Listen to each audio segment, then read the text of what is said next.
questions for Carlos Vargas Ramos. In the anthology that you were explaining, you mentioned at the end a contribution for Latinos of faith. My question is this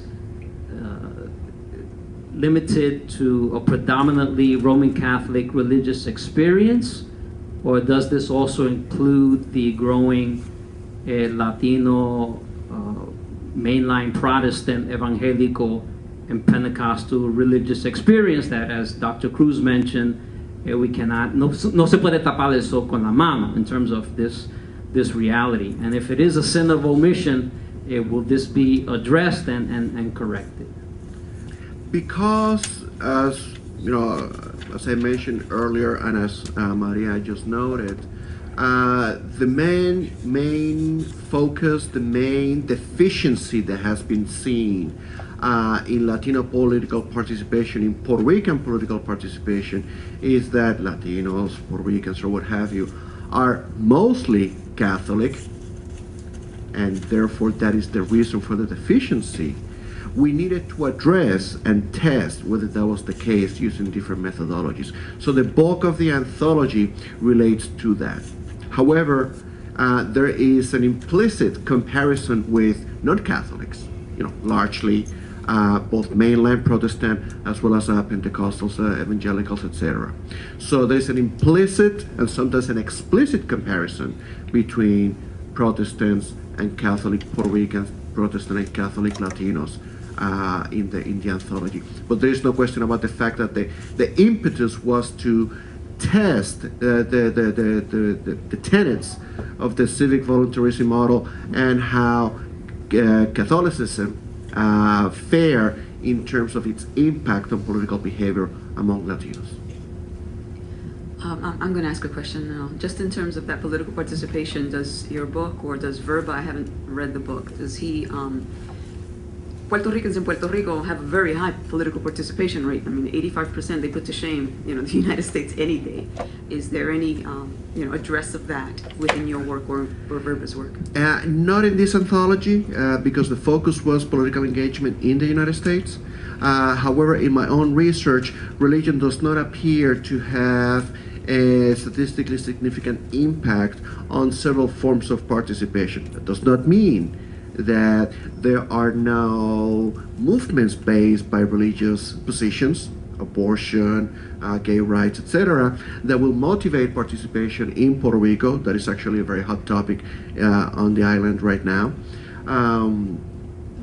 But as a independent factor, as a predictive factor of participation above or beyond or lower than, no, it does not appear to be an independent factor for political participation. As, again, a religion, there is no question about the strength of the civic voluntarism model in terms of the role that civic associations play in imbuing members with organizational skills, with communication skills, with civic skills that can then be transferred to political activity, and that has an impact on political activity. And in that sense, again, communities of faith, including in Puerto Rico, have an impact. So it's a nuanced answer. It does not appear that being Catholic versus Protestant has an impact in terms of political participation, but definitely participating in some kind of civic association, such as communities of faith, can be outside of el culto, outside of the mass or what have you, but in the ancillary activities that surround the church or the temple or what have you. Right, it's just surprising there was such a high voter rate turnout in Puerto Rico, and most of them are Catholics, that they're going to say that somehow, negatively impacts political participation when they come here. That is definitely a fallacy. Something else going on. Yes, absolutely. Dr. Stevens.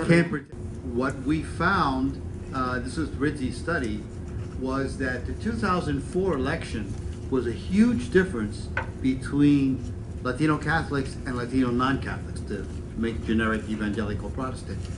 And that we related to the effort out of Karl Rove and the White House of using monies in faith-based initiatives to cultivate Latino Protestants. That's essentially what was the strategy. And the 2004 election, actually, being Catholic or non-Catholic, was more determinative and predictive of the vote than the usual distinction between Cubans, Puerto Ricans, Dominicans, Mexicans.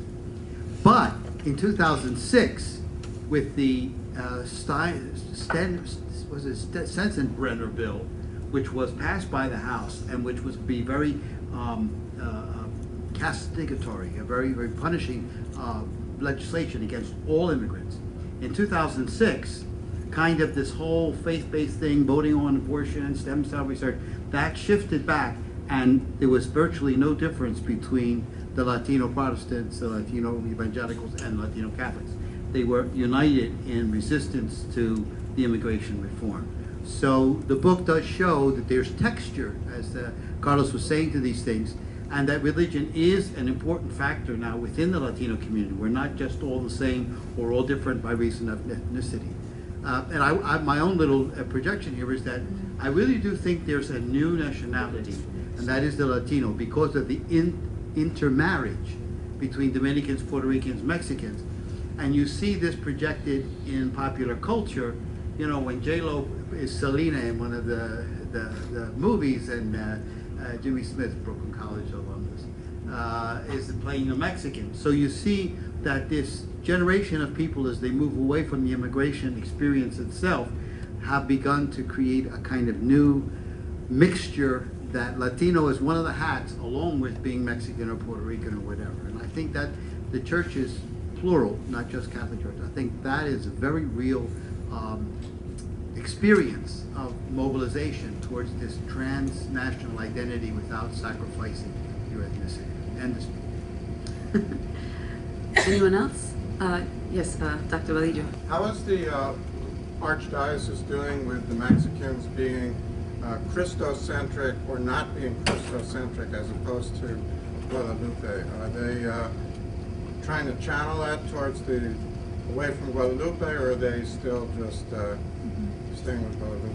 Well, the global Catholic perspective, you know, anywhere in Latin America, I can't say global, but anywhere in the hemisphere, the official policy is that Mary is the path to Christ. And, you know, I've been in, just to give one example, there's a Marian festival that I've attended frequently in northern Chile where, you know, there's 200,000 people in the middle of the desert dancing to La Virgen de Carmen,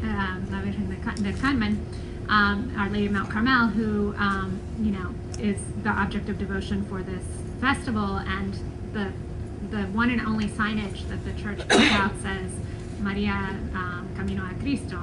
And so that's the official policy, and that's what, you know, it gets articulated in all sorts of different ways. At the same time, there is an elevation of Guadalupe in particular in the Pan-American Church as patroness of the Americas. And so that's something that Mexicans, you know, view as further recognition of how special and important she is. And of course, other groups have a hard time, I think, seeing her as anything but Mexican. So it's a little bit of a, you know.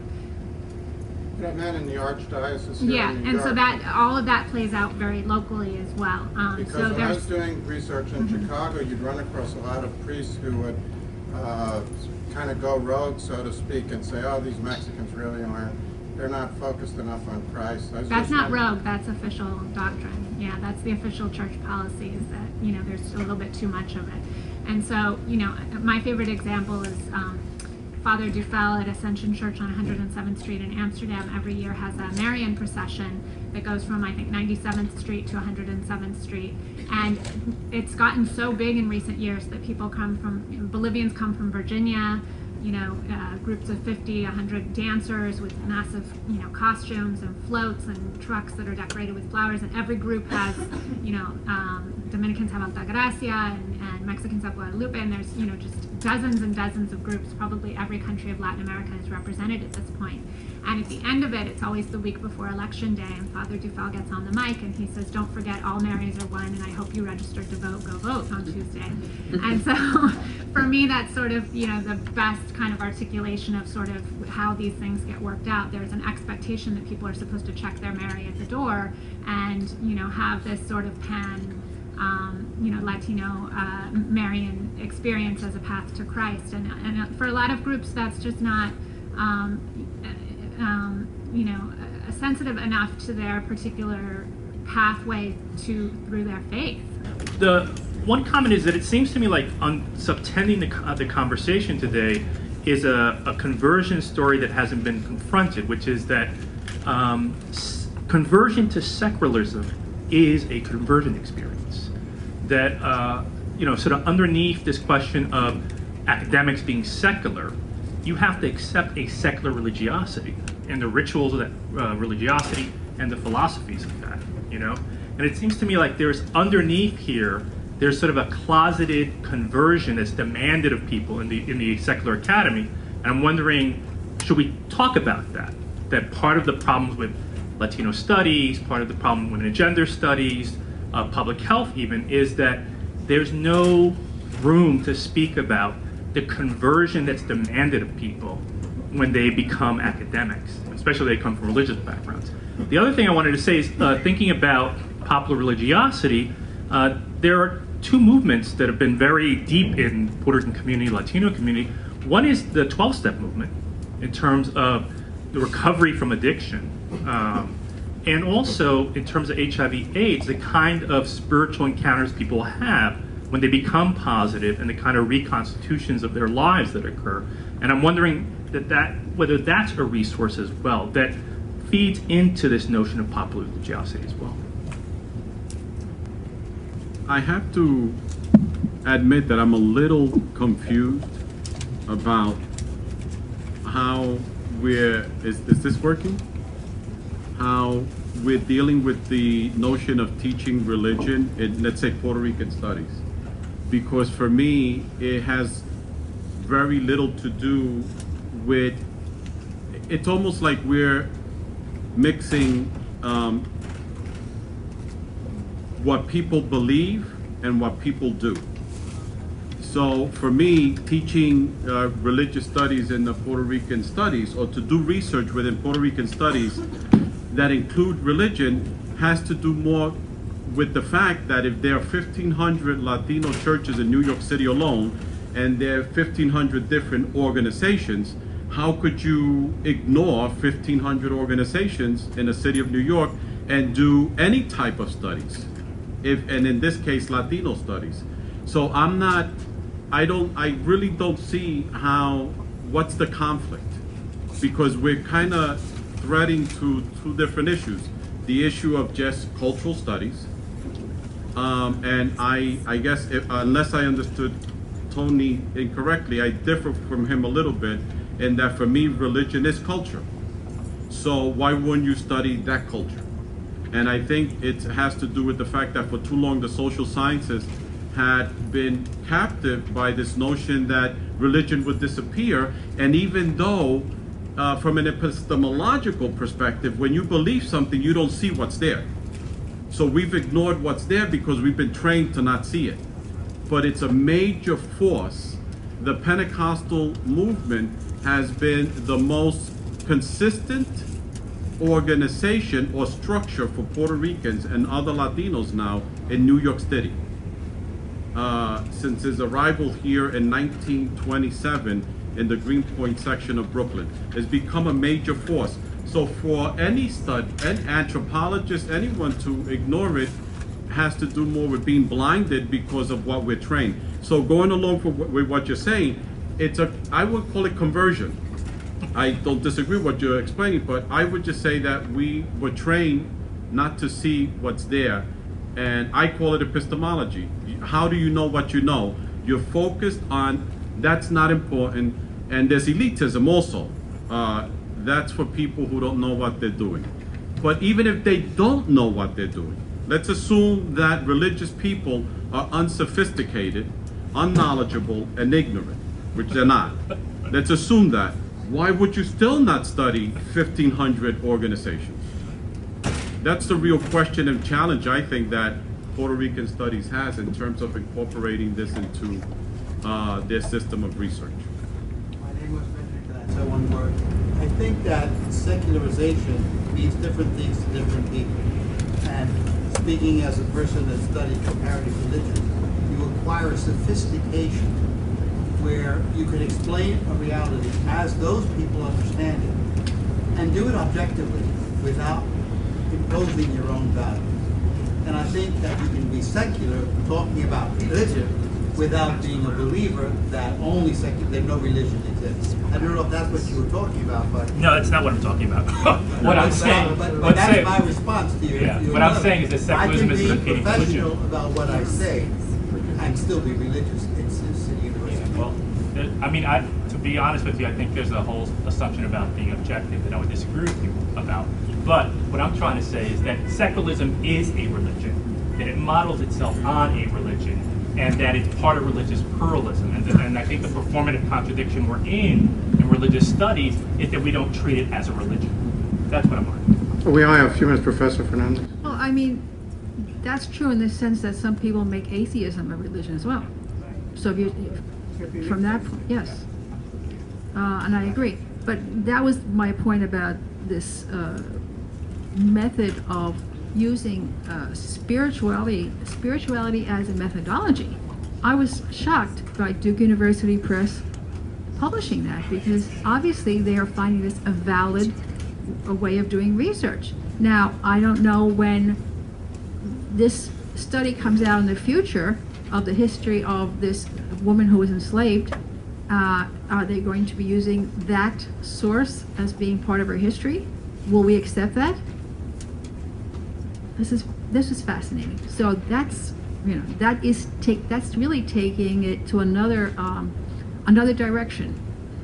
Our last question for this panel. Yes, the type of pedagogy you described at Brooklyn College, there are two graduate programs there, thanatology and mental health counseling. Is there any attempt to try to integrate some of the tenets that you described into those graduate programs, since many of those students, once they become clinical practitioners, many of their client populations will be individuals who adhere to the principles that you had described? You know, that would be in a different department. I mean, again, talking about our different distinct fields, but I should bring this to their attention, because I think you're absolutely right. This is something they should be aware of. Because I'm affiliated with the medical college at SUNY Downstate, and Okay. when I see many of these clinicians Yes. who are going through these programs, and also NYU, its affiliation with Woodhull, Yes. and it's also ironic, NYU sponsors once a year through the School of Social Work an all-day conference on the role of religion and spirituality in mental health treatment. The fact that there's such a paucity of this thing, and we know that Brooklyn has the greatest number of older individuals in the city of New York. Excellent. Yes, absolutely right. If you don't already do it, teach about religion. It's very gratifying. Our students come alive when you actually start talking about religion and the different aspects and the different kinds of religion and the roots. I mean, they actually do. They welcome it. They're dying to talk about this. So that the academy doesn't, sort of frowns on it, well, too bad. This is what they live. Our students are really interested in this. So I would encourage you to do special topics, do what you can to make it a part of Puerto Rican and Latino studies, wherever you are. So I'd like to end this by saying, and so that some of you know, el pueblo de Dios dice, Amén. Okay, thank you.